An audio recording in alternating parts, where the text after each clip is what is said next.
Hello, hello, fashion lovers! Welcome back to The Glaze and the Gaze. I'm your host, Olivia, and if you've been anywhere near a screen in 2025, you know that the red carpet has basically become a masterclass in transparency.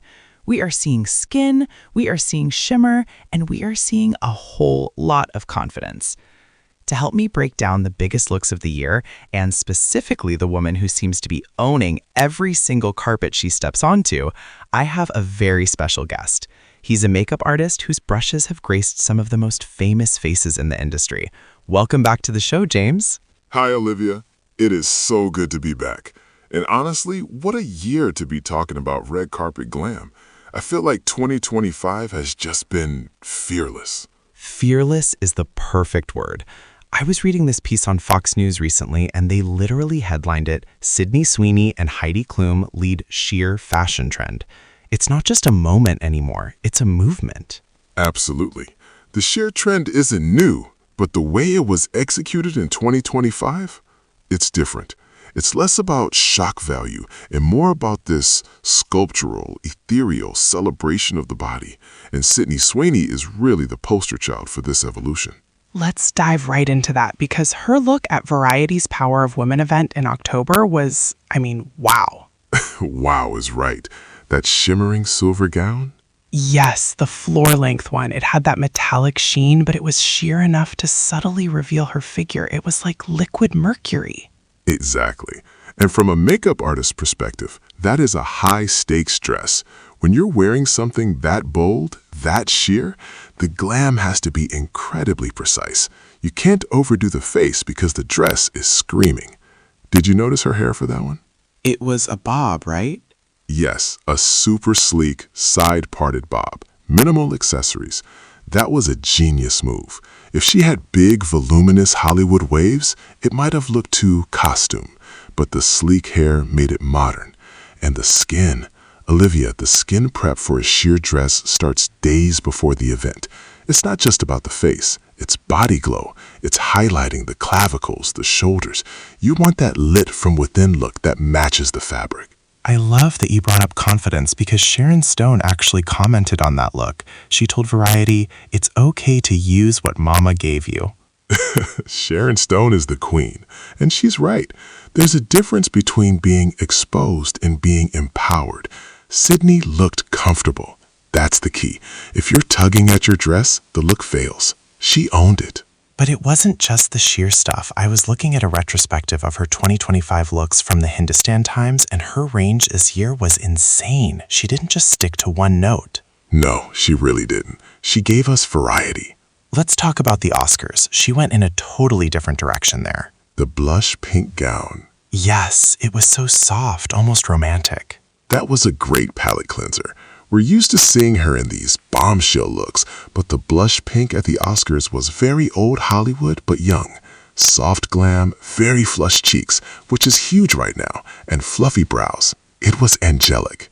And then Whiplash, the Emmys, she wore that satin red Oscar de la Renta. Red on the red carpet is always a risk because you can disappear. But satin, that texture catches the light differently than the carpet does. That was a power move. For makeup, when you wear red, you have two choices, a matching red lip or a nude lip to let the dress talk. She usually balances it so well.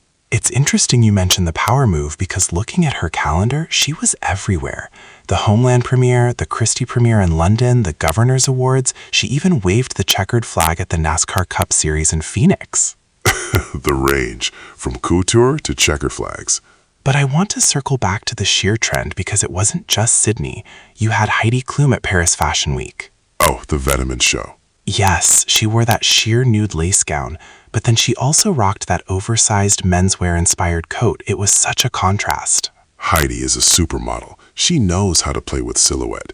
The sheer lace is very Heidi, but pairing it with deconstructed tailoring, that's what makes it 2025 fashion and not 2005 fashion. And didn't she have silver grills? She did. She joked that it was a super easygoing dress. Only Heidi Klum calls a sheer lace gown easygoing. But that's the vibe. It's effortless glam. We also have to mention Jenna Ortega at the Emmys. Not sheer in the same way, but definitely skin-bearing. The jewel-encrusted Givenchy? Yes, that top was basically just gems. That was a piece of art.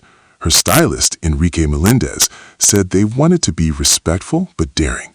And again, look at the makeup there. When you have jewels reflecting light on the face, you have to be careful with highlighter. You don't want to look sweaty, you want to look dewy. Jenna's skin was matte in the center of the face, keeping the focus on that intricate beadwork.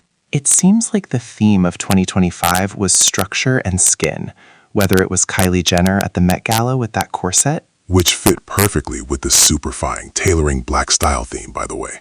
Exactly, or Naomi Watts in Paris with that cutout lace top. It feels like everyone decided to stop hiding. I think we're seeing a shift away from safe. For a few years, people were playing it safe with classic silhouettes. Now, thanks to icons like Sydney and Heidi, we're seeing texture, transparency, and a lot of personality. As a makeup artist, it's a dream because we get to play more. We're doing body shimmer, we're doing graphic liners to match the edginess of the clothes. So, James, if our listeners want to channel a bit of this Sydney Sweeney 2025 energy, maybe not a fully sheer gown for the office, what's the takeaway? Maybe save the sheer gown for the weekend. The takeaway is the skin. All these looks, Sydney, Heidi, Jenna, they rely on impeccable glowing skin. Focus on hydration, finding a good illuminator for your cheekbones, and wearing your look with confidence. If you feel good in it, you'll look like you belong on the red carpet. Use what Mama gave you, as Sharon said. Amen to that. James, thank you so much for breaking this down with me. It's been a fabulous year for fashion, and I have a feeling Sydney Sweeney isn't slowing down anytime soon. I don't think she knows how to slow down, and I love that for us. Thanks for having me, Olivia. Anytime. And thank you all for listening to The Glaze and the Gaze. Don't forget to check our show notes for links to the looks we discussed. The red satin, the silver sheer, all of it. Until next time, stay glossy.